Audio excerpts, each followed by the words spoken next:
Welcome back. Water issues will certainly cost the state a lot of money in the coming years. Recently, the American Society of Civil Engineers said Texas' drinking water situation has actually gotten worse. We are joined today by Texas Agriculture Commissioner Todd Staples. Welcome, Commissioner. Thank you for being with us. Thank you, Josh. Good to be with you. So we're talking about water. There have been a couple of legislative proposals. One particularly has gotten a lot of attention to take $2 billion out of the rainy day fund and make it available to communities to have different infrastructure projects put in place. Are you in support of something like that? I think all Texans need to really understand the severe crisis that we do face. We've lost billions of dollars in economic activity, cash losses associated with this drought. We've had municipalities that have literally been on the verge of having to haul in drinking water because of this drought. And I think Texas has a definite role to play. I'm very excited that Chairman Ritter has introduced legislation. I believe Senator Frazier has done the same to make certain that this legislature focuses on what are the results. And here's why. I meet with businesses quite frequently trying to attract jobs to Texas. And many of those businesses share with me they're making decisions about whether or not to expand in Texas and whether or not to divest their interest based on water availability. So having a strategic water plan is the route to move forward, and having a robust dialogue on exactly how much and how to spend those dollars is certainly what we need to do. And I know that you have been a big proponent of conservation. Part of this whole conversation can be about conservation. Well, water that's conserved is the cheapest amount of water really that's available to us. And 26 million Texans can really save a great deal of water when you practice. We're talking common sense, voluntary conservation efforts. It can go a long way.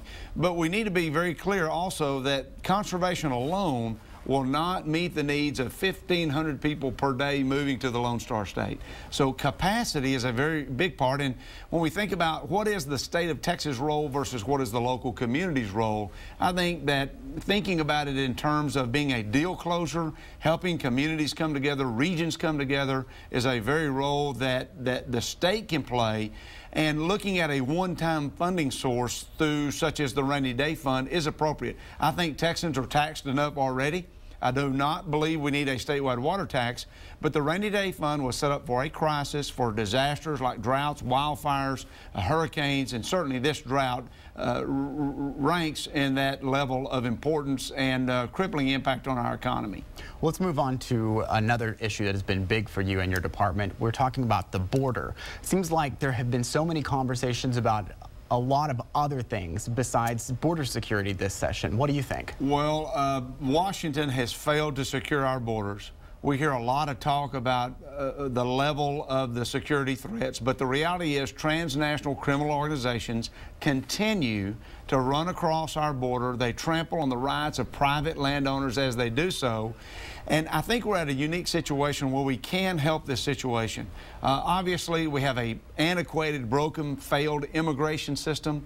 I believe that if we can reform our failed immigration system, it will allow us to put our law enforcement resources to help our landowners and to go after these violent and treacherous drug cartel members.